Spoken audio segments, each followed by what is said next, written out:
آج کا درس انشاءاللہ دعا کے ذریعے سے شروع کرنا چاہوں گا کہ ماں عائشہ رضی اللہ تعالیٰ عنہا نے اللہ کے رسول صلی اللہ علیہ وسلم سے پوچھا کہ مجھے اگر لگا کہ یہ رات قدر والی رات ہے تو میں مانگوں تو اللہ سے کیا مانگوں؟ تو ماں عائشہ کا سوال کی وجہ یہ تھی کہ جب اتنی بڑی رات ہے، اتنی عظیم رات ہے، تو اللہ سے بڑی چیز مانگنی چاہیے۔ ایک ایسا دن، ایسی رات جو 83 سال کی عبادت کے برابر ہو، اتنی عظیم فرشتے نازل ہوتے ہوں، روح الامین جبرائیل نازل ہوتے ہوں، تو اس بڑی رات میں بڑی چیز مانگنی چاہیے۔ یہ ماں عائشہ رضی اللہ تعالیٰ عنہا کی سوچ تھی، ان کا خیال تھا۔ پوچھا اللہ کے رسول سے، تو اللہ کے رسول صلی اللہ علیہ وسلم نے جواب دیا کہ اللہ سے اگر تمہیں لگا تو یہ دعا پڑھ لو، یہ دعا مانگ لو، اللہم انکا عفو، اے اللہ تو عفو ہے، تو معاف کرنے والا ہے، درگزر کرنے والا، تحب العفو، معافی کو تو پسند کرتا، فاعف عنی، اے اللہ تو مجھے معاف فرما دے، تو میری مغفرت فرما دے۔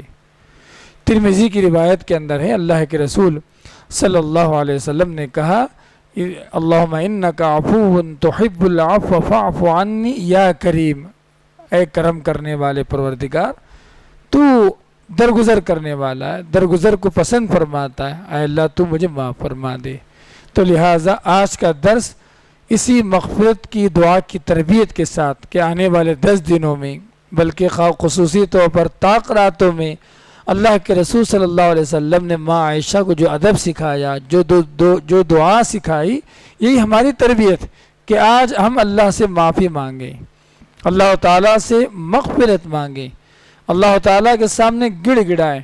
میں آپ کو بتاتا چلوں، رمضان آیا صرف اپنے گناہوں سے معافی منگوانے کے لیے، ہم اللہ کے پاس اپنے گناہوں سے معافی مانگ لیں، اسی لیے رمضان آیا۔ آپ پوچھیں گے کیسے؟ بہت آسان جواب ہے۔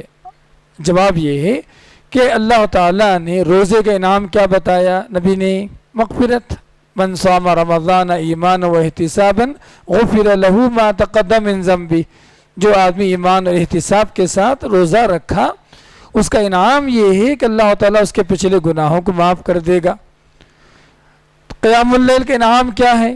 مغفرت، من قام رمضان ایمانا و احتسابا غفر له ما تقدم من ذنبه، شب قدر کو جو آباد کیا، جو قائم کیا، اس کا انعام کیا ہے؟ یہی مغفرت۔ اللہ کے رسول نے فرمایا، من قام لیلۃ القدر ایمانا و احتسابا غفر له ما تقدم من ذنبه۔ تو معلوم یہ پڑا، اپنے گناہوں سے معافی مانگنا، استغفار کرنا، اللہ تعالیٰ سے گڑ گڑانا، عاجزی کرنا، یہ رمضان کے مہینے کی خوبی ہے۔ تو لہٰذا اس بات کو نہ بھولیں، اور وہ حدیث ہرگز نہ بھولیں جو اللہ کے رسول صلی اللہ علیہ وسلم نے حضرت ابو سعید خدری رضی اللہ تعالیٰ عنہ سے کہا تھا۔ کیا کہا تھا؟ فرمایا تھا اللہ کے رسول صلی اللہ علیہ وسلم نے کہ وہ آدمی برباد ہو گیا، رغم انف رجل، وہ آدمی برباد ہو گیا، وہ آدمی برباد ہو گیا، وہ آدمی برباد ہو گیا، 3 مرتبہ کہا۔ کون؟ اللہ کے رسول نے جواب دیا، جس کے پاس رمضان کا مہینہ آیا لیکن مغفرت نہیں ہو سکی، رمضان کا مہینہ گزر گیا، اللہ سے معافی نہیں مانگا، غفلت میں پڑا رہا، کاموں میں لگا رہا، دنیا میں لگا رہا، اور جو ہے ادھر ادھر کی باتوں میں لگا رہا، گپ شپ میں لگا رہا، سوشل میڈیا میں گھسا رہا، اس کو توجہ نہیں رہی کہ رب سے مانگنا ہے، مغفرت مانگنا، اللہ سے مجھے توبہ کرنا، یہ احساس ہی نہیں رہا۔ رمضان آیا، چلے بھی گیا، اور وہ بدبختوں میں ہو گیا جس کو اللہ تعالیٰ کی طرف سے اس رمضان میں مغفرت نہیں ملی۔ تو بتائیے اللہ کے رسول نے کیا کہا اس کے بارے میں؟ اللہ کے رسول نے کہا کہ وہ تو برباد ہو گیا۔ لہٰذا ہم برباد نہ ہوں تو کیا کرنا چاہیے؟ اللہ تعالیٰ سے معافی مانگنا، استغفار پڑھنا، جو دعا نبی نے سکھائی ماں عائشہ رضی اللہ تعالیٰ عنہا کو، اس کا اہتمام کرنا، اپنے آپ کو گنہگار سمجھنا، اپنے آپ کو جو ہے بے بس عاجز لاچار سمجھنا، اور یہ سمجھنا کہ ہمیں اللہ کے عذاب سے کچھ سہنے کی طاقت نہیں۔ یہ عاجزی انکساری جب تک ہمارے دلوں میں نہیں آئے گی، ہم اللہ تعالیٰ سے معافی نہیں مانگ سکتے۔ آپ دیکھیں نبی کریم صلی اللہ علیہ وسلم کا ایک عمل آپ کے سامنے رکھنا چاہوں گا آپ کو تربیت کے غرض سے۔ اللہ کے رسول صلی اللہ علیہ وسلم کے اللہ تعالیٰ نے اگلے اور پچھلے گناہ معاف کر دیا تھا، پھر بھی دن میں 100 مرتبہ استغفار کرتے تھے۔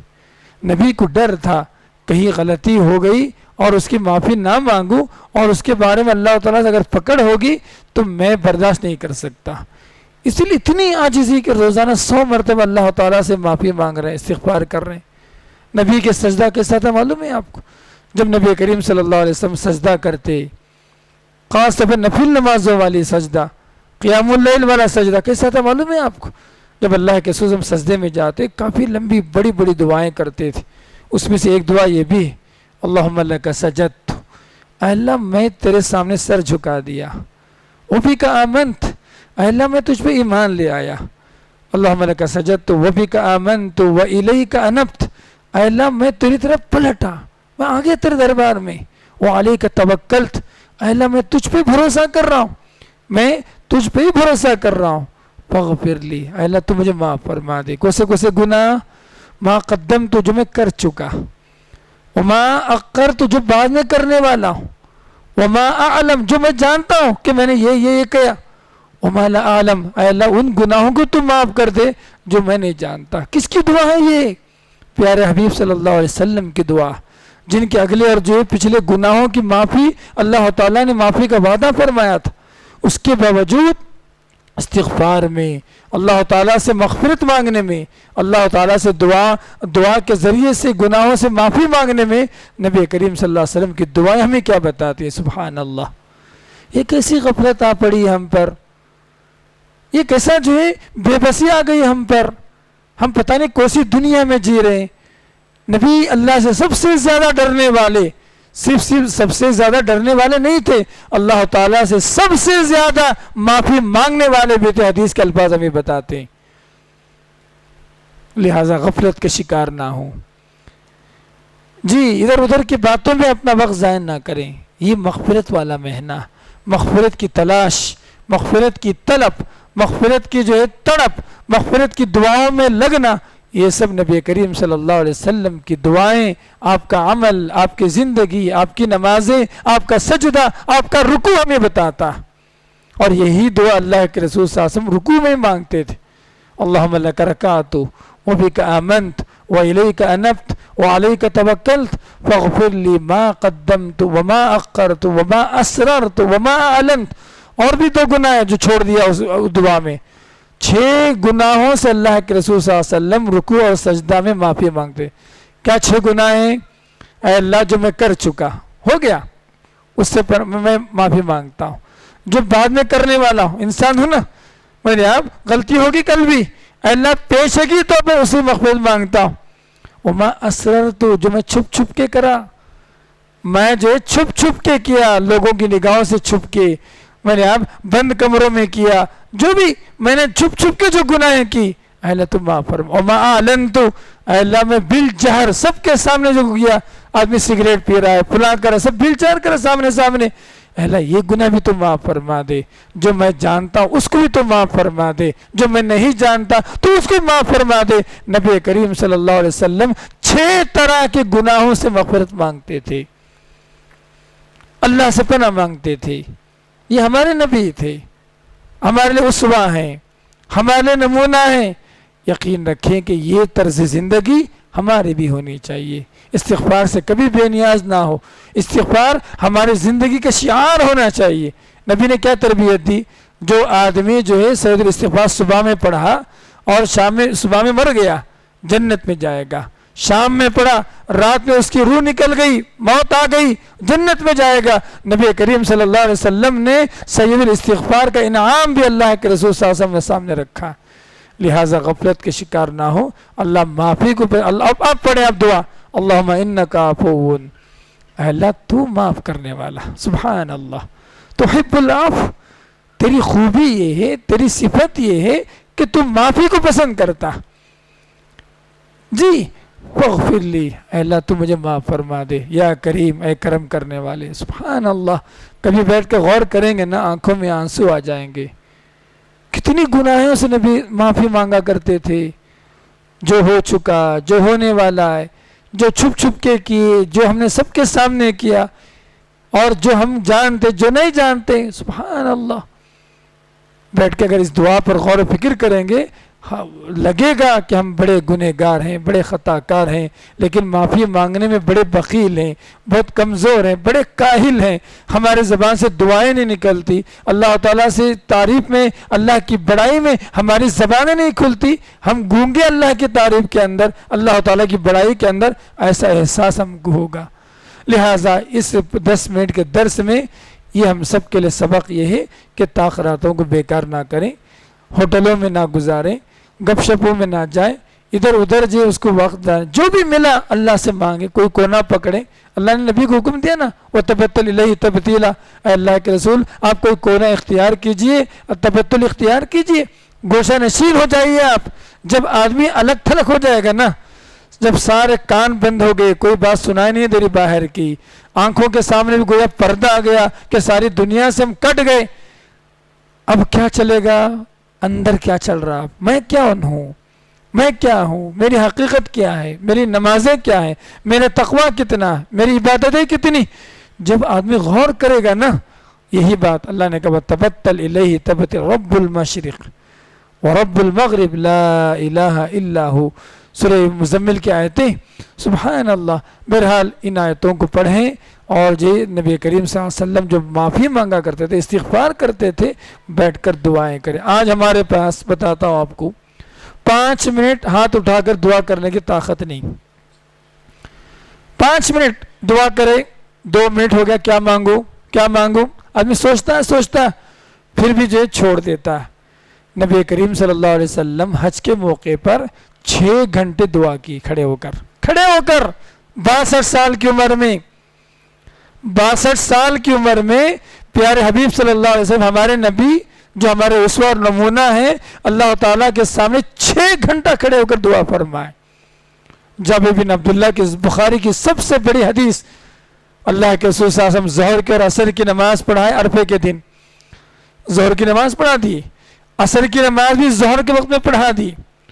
اس کے بعد کیا کیے, جبل الرحمہ کے سامنے اللہ اپنی اونٹی کو کھڑا کر دی, اونٹی کو اپنے ہاتھ میں پکڑ لی. جو آپ نے دعا شروع کی, سورج جو ہے ڈوبنے کے قریب ہو گیا, سورج کا رنگ پیلا پڑ گیا. اللہ کے رسول صلی اللہ علیہ وسلم تقریباً 6 گھنٹے سے زیادہ, اللہ کے رسول صلی اللہ علیہ وسلم آج کے دن کے حساب سے بتا رہا ہوں, اللہ کے رسول دعا کرتے رہے. سبحان اللہ. دعا کرنا سنت نہیں ہے, یہ بھی ایک سنت ہے, بلکہ یہ تو محبوب عمل ہے. اللہ دعا کرنے والوں کو پسند فرماتا. پھر کیا بات ہے کہ فرض نماز جیسے سلام پھیرے امام, بس بھاگنے کی فکر میں لگے رہتے ہیں. 5 منٹ بیٹھ کر دعا کرنے کی توفیق ہم کو نہیں ہوتی. تو گڑبڑی یہاں ہے کہ ہم جس چیز کو زیادہ اہمیت دینا ہے اس کو کم کر دیے, اور جو غیر اہم ہے اس کو بڑھا دیے. والیم جو امبیلنس ہو گیا, جس کا والیم کم ہونا تھا وہ بڑھ گیا, جس کا والیم بڑھ کے ہونا تھا اس کو ہم کم کر دیے. لہٰذا اس کو جو ہے نارملائز کرنے کی ضرورت ہے. یہ بات جو ہے ایسے ہی بتا رہا ہوں کہ نبی کریم صلی اللہ علیہ وسلم کے عمل سے ہماری زندگی میں طاقت پیدا ہوگی, ہماری زندگی میں ایک پھرتی آئے گی.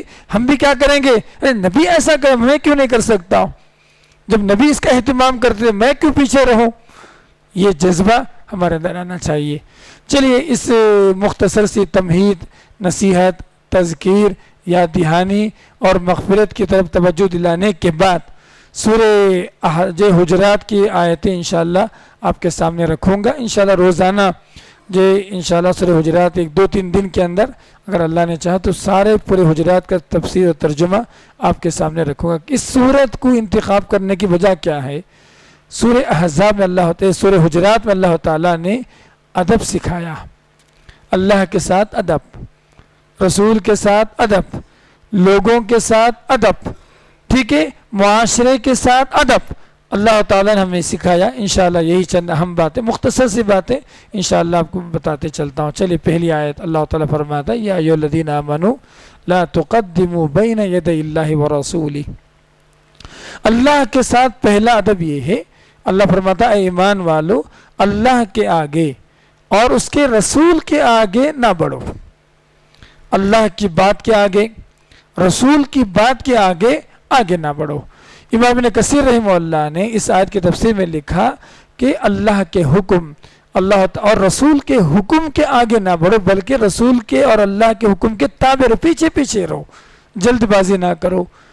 حضرت عبداللہ بن عباس رضی اللہ تعالیٰ عنہ نے اس آیت کی تفسیر میں یوں کہا، اللہ اس کے رسول کی مخالفت نہ کرو۔ کیا مطلب؟ اللہ کا ایک حکم ہے سود نہیں کھانا، اور اگر کوئی آدمی سود کھا رہا ہے اس کا مطلب کیا ہے؟ اللہ اس کے رسول کی بات سے آگے بڑھ رہا ہے وہ، ٹھیک ہے نا؟ لا تقدمو، تم آگے نہ بڑھو، بین ید اللہ ورسولہ واتقوا اللہ، اللہ سے ڈرو، اللہ کا جو ہے ڈر اپنے دل میں رکھو۔ واتقوا اللہ ان اللہ سمیع علیم، یقین اللہ تعالیٰ سننے والا جاننے والا۔ اللہ تعالیٰ کے دو اسماء حسنہ اس آیت میں بتایا گیا، ایک سمیع، سننے والا۔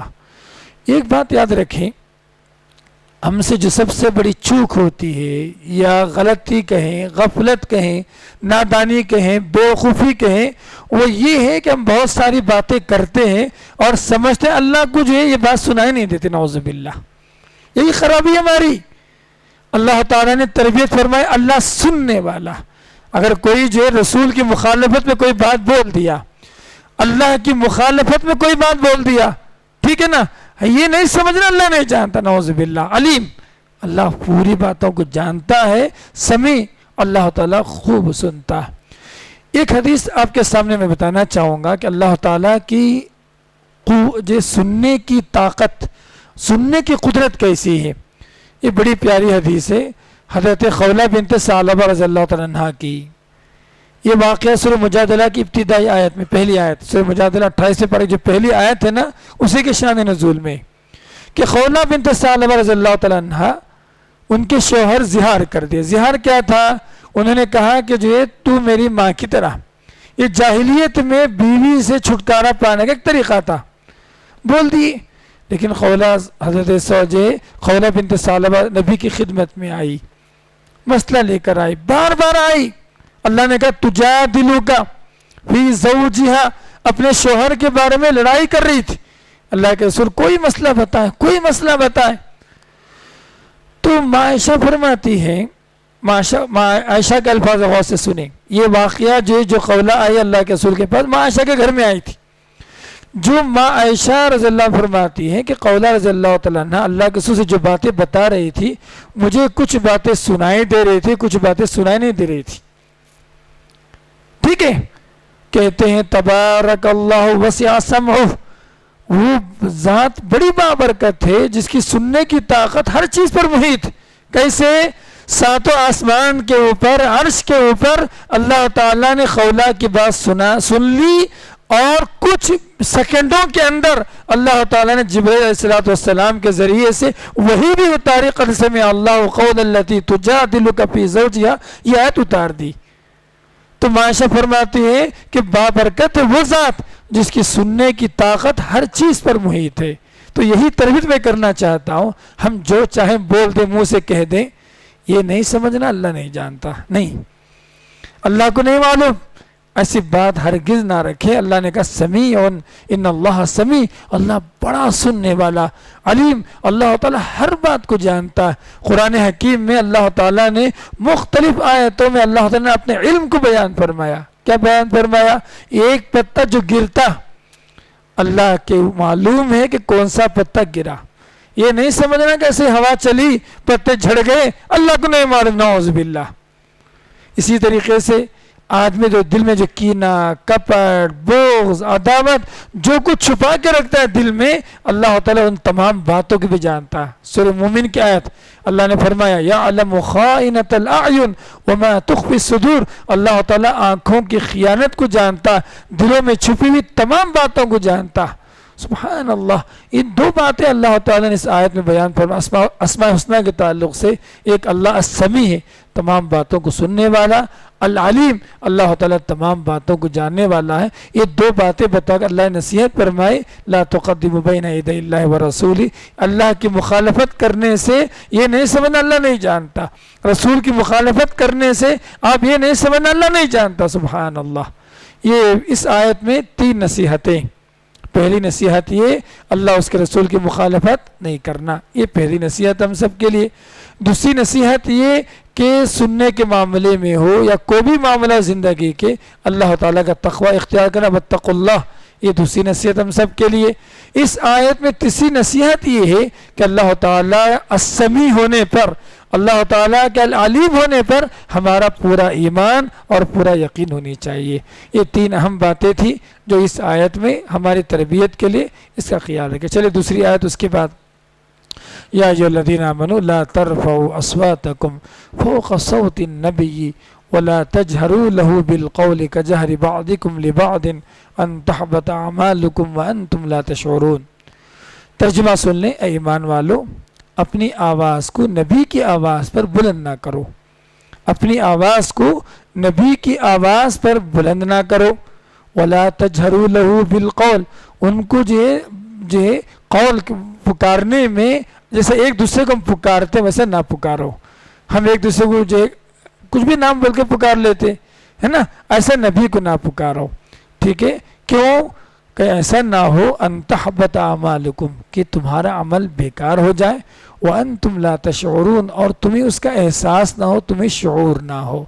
اس آیت مبارکہ میں کس کا ادب بیان کیا گیا؟ پہلی آیت میں اللہ کا ادب بیان کیا گیا تھا، اب اس آیت میں رسول کا ادب بیان کیا جا رہا ہے۔ کیا رسول کا ادب کیا ہے؟ رسول اگر رسول کی بات پر اپنی بات اونچی نہیں کرنا، رسول کے سامنے، اللہ کے رسول صلی اللہ علیہ وسلم کے سامنے اپنی آواز کو بلند نہیں کرنا۔ امام ابن کثیر رحمہ اللہ نے اس آیت کی تفسیر میں دو حدیثیں یا دو شان نزول سمجھے آپ، دو حدیثیں روایت کی۔ ایک حدیث کس کی ہے؟ حضرت ابوبکر اور عمر کی ہے۔ ایک مرتبہ نبی سامنے موجود تھے، ابوبکر رضی اللہ تعالیٰ عمر کے درمیان ایک بات پر جو ہے کوئی بات بگڑ گئی تو آواز اونچی ہو گئی۔ ابوبکر نے کہا کہ جو ہے تم نے جو میری مخالفت کی، عمر نے کہا کہ آپ نے ہماری مخالفت کی، بات بڑھ گئی نبی کے سامنے۔ اللہ تعالیٰ نے یہ آیت نازل فرمائی، لا ترفعوا اصواتکم، اپنی آواز کو بلند نہ کرو، اپنی آواز کو نبی کے سامنے بلند نہ کرو، ٹھیک ہے؟ وجہ فوق صوت النبی، نبی کے سامنے اپنی آواز کو بلند نہ کرو۔ ایک شان نزول اس آیت میں مفسرین نے لکھا ہے۔ اسی طریقے سے اور ایک مسلم کی حدیث ہے، یہ آیت کب نازل ہوئی؟ کہتے ہیں کہ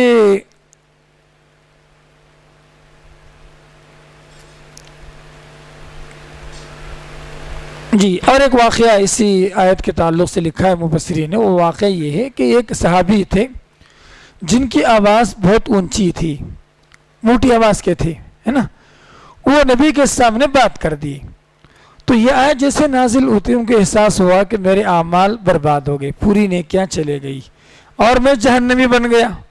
حزین پریشان ہو کر گھر میں بیٹھے رہے۔ اللہ کے رسول صلی اللہ علیہ وسلم نے دیکھا کہ وہ صحابی وہ مجلسوں میں نظر نہیں آ رہے، نہیں دکھ رہے، پوچھوا کے بھیجا، ڈھونڈوایا کہ دیکھو کہاں ہے۔ ان کا نام تھا ثابت بن قیس، اس صحابی کا نام تھا ثابت بن قیس رضی اللہ تعالیٰ عنہ۔ تو اللہ کے رسول صلی اللہ علیہ وسلم نے ڈھونڈوایا، جب آئے تو پوچھا کیا معاملہ ہے؟ تو اللہ کے رسول صلی اللہ علیہ وسلم کو بتایا کہ میری آواز بہت اونچی ہے اور اللہ تعالیٰ نے حبط عمل، یہ تمام نیکیاں برباد ہونے کی بات بتا، میں جہنمی بن گیا۔ تو اللہ کے رسول نے کہا کہ آپ جہنمی نہیں ہیں، آپ جنتی ہیں۔ اللہ کے رسول صلی اللہ علیہ وسلم نے ان کو خوشخبری سنائی۔ تو اس حدیث میں، اس آیت میں، اس شان نزول میں نصیحت کیا ہے؟ کوئی بھی آیت اتری نا، اس کو اپنی زندگی سے ٹٹول کے دیکھنا، کہیں اس آیت کے مطابق ہماری زندگی ہے یا نہیں، ہم کہیں مخالفت میں تو نہیں ہیں، کہیں اللہ تعالیٰ کی نافرمانی میں تو نہیں۔ دیکھیں آیت اتری، آواز موٹی ہو تو اعمال برباد ہو جائیں گے۔ ثابت بن قیس رضی اللہ تعالیٰ عنہ کو اپنی زندگی کی فکر ہو گئی کہ میرے اعمال برباد ہو گئے، میں تو جہنمی بن گیا۔ پھر یہ تو تقابل ہے۔ آیت کو زندگی کے ساتھ جو مقابلہ کرنے کی جو بات ہے آج بہت کم ہو گیا۔ کیوں؟ لوگ قرآن پڑھتے نہیں، جن کو پڑھنا آتا ان کو سمجھ میں نہیں آتا، اور جو سمجھتے ہیں قرآن کو وہ اپنی زندگی میں اس کو اپلائی کرنا نہیں چاہتے۔ تو یہ قرآن کیسے فائدہ دے گا بتائیے آپ؟ سبحان اللہ۔ بہرحال اس آیت میں یہ ایک پہلی نصیحت۔ اسی طریقے سے ایک اعرابی آیا، آ کر نبی کے ساتھ کہنے لگا، یا محمد، بعد والی بھی آیت آگے آ رہی ہے انشاءاللہ ہم بتائیں گے. یا محمد اخرج، اللہ نے کہا لا تجہروا لہ بالقول، اللہ کے رسول کو بالجہر نہیں پکارنا. جیسے ہم ایک دوسرے کو پکار لیتے نا آپس میں، بھائی ادھر کچھ بھی بول لیتے ہم آپس میں بلا لیتے، ویسا نبی کے ساتھ نہیں کرنا. اللہ تعالیٰ نے نبی کے ساتھ ادب کا معاملہ اس آیت میں بیان فرمایا. تیسری بات اس آیت میں جو سمجھنے کی یہ ہے، اگر کوئی شخص نبی کی بات پر اپنی آواز کو اونچا کرتا، ٹھیک ہے، اس کے لیے دو باتیں بتائی گی. ایک بات یہ کہ اس کی ساری نیکیاں برباد ہو جائیں گی اور جس کا احساس اس کو نہیں ہوگا. مثال کے طور پر آج کے زمانے میں یہ آیت کیسے اپلائی کریں گے؟ بہت آسان ہے. میں نبی کے حدیث سنایا، کوئی بھی مسئلے میں حدیث سنایا، آپ بتاؤ میں نہیں مانتا، بات مخالفت ہو گئی نبی کی بات پر. اور ایک بات بتاؤں آپ کو، اس حدیث میں یہ حدیث جو ہے، یہ آیت مبارکہ جب نبی باحیات تھے تب بھی ویسا ہی تھا. جب نبی کریم صلی اللہ علیہ وسلم اب باحیات نہیں، اب زندہ نہیں، نبی کریم صلی اللہ علیہ وسلم مدفون ہے، ٹھیک ہے، اب بھی نبی کی قبر پہ جا کر چیخنا، چلانا، ان کی آواز پہ جو اپنی آواز کو جو بتانا، یا کوئی حدیث پہ اپنی آواز کو مخالفت کرنا، علماء اکرام نے کہا نبی کریم صلی اللہ علیہ وسلم جب باحیات تھے جیسا ان کا ادب کرنا چاہیے تھا، ویسے نبی کریم صلی اللہ علیہ وسلم کے انتقال کے بعد بھی ان کا ادب ہم پر لازم، واجب، فرض. سبحان اللہ، اتنا بڑا مسئلہ جو ہے الادب مع النبی، کہ نبی کریم صلی اللہ علیہ وسلم جب زندہ تھے ویسے ہی ادب کرنا تھا. ویسے ہی جب نبی کریم صلی اللہ علیہ وسلم اب زندہ نہیں ہے تو ان کا ادب ہم پر ضروری. تو بہرحال اس آیت مبارکہ کے اللہ تعالیٰ نے کیا کیا؟ ہماری نصیحت فرمائی کہ نبی کی بات پر اپنی آواز اونچی نہیں کرنا، نبی کو اپنی طرح پکارنا نہیں. نبی کا احترام، نبی کی عزت، نبی کی توقیر ایمان کا حصہ، نبی کی توقیر ایمان کا حصہ ہے. اس کو ملحوظ رکھنے کی تعلیم اللہ تعالیٰ نے اس آیت مبارکہ میں دیا. چلیے تیسری آیت ہے ان الذین یغضون اصواتهم عند رسول اللہ اولئک الذین امتحن اللہ قلوبهم للتقوی لهم مغفرۃ واجر عظیم. بے شک جو لوگ اپنی آواز کو پست رکھتے رسول اللہ کے پاس، سبحان اللہ، فضیلت بتائی گئی. جو لوگ اپنی آواز کو احتراماً، ٹھیک ہے، تعظیماً، جو لوگ اپنی آواز کو پست رکھتے ہیں اللہ کے رسول کے پاس، یہ وہ لوگ ہیں اولئک الذین امتحن اللہ، یہ وہ لوگ ہیں جن کے دلوں کو اللہ تعالیٰ نے تقوی کے لیے قبول فرما لیا. متقی ہیں سب لوگ، ڈر ہے نبی سے کہیں جو ہماری زبان سے وہ غلطی نہ ہو. یہ متقی ہے، اللہ نے تقوی کے لیے ان کو چن لیا. لہم مغفرہ، ان کے لیے مغفرت ہے، واجر عظیم، اور ان کے لیے بہت بڑا اجر ہے.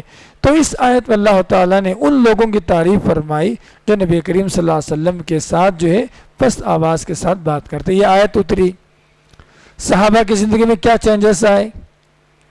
بڑا چینجز کیا ہے؟ عمر بن خطاب رضی اللہ عنہ نبی سے جب بات کرتے نا، بہت ساری باتیں سنائی نہیں دیتی تھی، اتنی پست آواز میں عمر بن خطاب بات کرتے تھے. اللہ تعالیٰ نے جس کی تعریف فرمائی، کہیں بلند آواز ہو کر ہمارے اعمال خراب نہ ہو. یہ صحابہ کرام کا عمل تھا ان آیات کے اترنے کے بعد، جس کا تذکرہ ابن کثیر رحمہ اللہ نے اسی آیت کے تفسیر میں عمر بن خطاب کے حوالے سے یہ حدیث نقل فرمائی. چلیے آیت نمبر 5 میں اللہ نے فرمایا 4 میں ان الذین ینادونک من وراء الحجرات اکثرهم لا یعقلون، کہ بے شک جو لوگ اے نبی آپ کو پکارتے ہیں کمرے کے پیچھے، نبی کے گھر میں آگے پیچھے، اب آواز دے رہے یا محمد اخرج، اے نبی آپ نکلیے، آپ سے مسئلہ پوچھنا ہے، دین پوچھنا ہے، کچھ بھی پوچھنا. تو کچھ لوگ آ کر نبی کو تنگ کر رہے تھے، تو اللہ تعالیٰ نے نبی کے ساتھ کیسے رہنا ہے وہ ادب سکھایا. کہا کہ جو لوگ پکارتے ہیں آپ کو دروازے کے پیچھے سے، کمروں کے پیچھے سے، اکثرهم لا یعقلون، ان میں سے ایک بڑی تعداد کن کی ہے؟ میرا بیوقوفوں کی، جو عقل نہیں رکھتے، سمجھ نہیں رکھتے. ولو انہم، اگر وہ لوگ صبر کرتے یہاں تک کہ آپ نکل آتے ان کے پاس، لکان خیر لہم، یہ ان کے لیے زیادہ بہتر ہوتا. واللہ غفور رحیم، اللہ تعالیٰ بڑا معاف کرنے والا اور بڑا رحم کرنے والا. اس آیت کے جو ہے شان نزول میں بھی جو ہے ایک واقعہ نقل کیا گیا اقرا بن حابس کا. اقرا بن حابس التیمی جو ہے آئے، ایک بدو قسم کے تھے، آ کر جو ہے نبی کریم صلی اللہ علیہ وسلم کے جو ہے کھڑے ہو گئے باہر اور جواب دیا یا رسول اللہ باہر نکلیے آپ. اللہ کے رسول صلی اللہ علیہ وسلم باہر نہیں نکلے، ان کا جواب نہیں دیا. اللہ تعالیٰ نے یہ آیت نازل فرمائی کہ جو لوگ نبی کے گھروں میں باہر آ کر آواز دیتے ہیں تو کیا کرنا؟ انتظار کرنا. وَلَوْ أَنَّهُمْ صَبَرُوا، انتظار کر کب نبی باہر آئیں گے. پتہ نہیں نبی ہو سکتا ہے نبی پر وہی نازل ہو رہی ہو، نبی آرام کر رہے ہو، نبی کوئی اور مسئلے میں ہو. تو آدمی اگر پکار کر ڈسٹرب کرے اگر، تو نبی جو وہی کا جو معاملہ ہے وہ ڈسٹرب ہو جائے گا. تو اللہ کے رسول نے، اللہ نے ادب سکھایا کہ جو یہ لوگ انتظار کیوں نہیں کرتے، صبر کیوں نہیں کرتے جب تک کہ نبی جب گھر سے باہر نکلیں تب مسئلہ پوچھ لیں. یہ ان کے لیے بہتر ہے. واللہ غفور رحیم. اور اللہ نے یہ خوشخبری بھی سنائی کہ اللہ تعالیٰ بڑا معاف کرنے والا، بڑا رحم کرنے والا. اگر جو غلطی ہو گئی نبی کی بات چیت کے اگر آدمی توبہ کرے، آدمی استغفار کرے، اللہ تعالیٰ بڑا معاف کرنے والا. تو کل جو ہے آیت نمبر 6، 7، 8 انشاءاللہ ایک ہی موضوع کی آیتیں ہیں، انشاءاللہ کل ہم پڑھیں گے. آج جو ہم نے سیکھا ہے، اللہ کے رسول کا ادب ہم نے سیکھا ہے اور اللہ تعالیٰ کا ادب ہم نے سیکھا ہے. یہ کچھ اہم باتیں تھیں سورہ حجرات کی روشنی میں جو آپ کے سامنے رکھی گئی. ابھی اگر آپ کے پاس کچھ سوالات ہیں 5-10 منٹ، آپ 5-10 منٹ سوالات کر سکتے ہیں. جزاکم اللہ خیر. سبحانک اللہ وبحمدک، اشہد ان لا الہ الا انت، استغفرک واتوب الیک. السلام علیکم ورحمۃ اللہ وبرکاتہ. یہ درس بھی زیادہ سے زیادہ آدھا گھنٹہ رہے گا، بس اس سے زیادہ درس ہم نہیں دیں گے کیونکہ یہ اپنی تربیت کا موقع ہے. تو اسی لیے انہیں عناوین پر جو ہے ہم بات چیت کر رہے ہیں جس میں ہماری تربیت ہو سکے. اللہ سے امید کرتا اللہ تعالیٰ ہمارے ان تمام دروس کو اللہ تعالیٰ قبول فرمائے اور ہمارے زندگی میں اللہ تعالیٰ اس کے ذریعے سے نور عنایت فرمائے. بارک اللہ فیکم، جزاکم اللہ خیر. السلام علیکم ورحمۃ اللہ وبرکاتہ.